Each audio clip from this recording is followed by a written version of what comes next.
Hello bachcho, let's see the question. So the question is saying for a reaction PCl3 plus Cl2 gives PCl5, the value of Kc at 250 degrees 26, the value of Kp at this temperature will be. So हम यहाँ पे Kc दिया गया reaction के लिए and we have to find what Kp.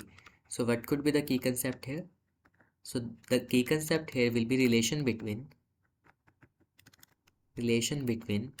Kp and Kc, between Kp and Kc. अगर हम relation की बात करें के पी और के सी के बीच में, सो के पी क्या होता है, के पी इज इक्वल के सी साथ में R T raise to power delta n g. R क्या है, हमारा gas constant, temperature T in Kelvin, whereas delta n g is basically change in the number of gaseous mole. सबसे पहले हम delta n जी calculate करते हैं. ये होता है moles of product minus moles of reactant. अगर हम बात करें प्रोडक्ट में 1 मोल है PCl5 का तो 1 minus talking about the reactant में गैसियस मोल कितने हैं, PCl3 का 1 और एक Cl2 का 1, तो 1 माइनस 2, तो it will become -1. Now talking about the value of T, temperature. So T is what, temperature.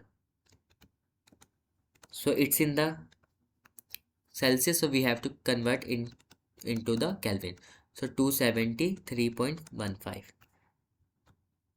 So it will become 3, 7 and 5, 12, 1, 5. 523.15 Kelvin. So putting the value over here. So Kp is equal, Kc क्या है 26, R की value लेंगे 0.082 liter ATM per mole per Kelvin, and 250 plus 273 we have just calculated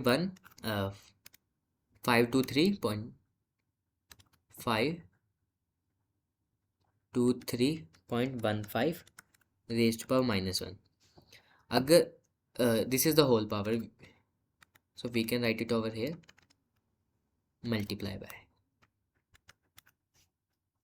So this is the whole power -1.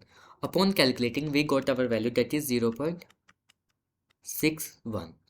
So हमारे Kp की value क्या आ गई, हमें यहाँ पे कैलकुलेट करना Kp की. हमें पता है Kp क्या होता है, Kc ब्रैकेट में RT raise to power delta n g, जिसमें डेल्टा एन जी क्या था, basically change in the number of gaseous mole.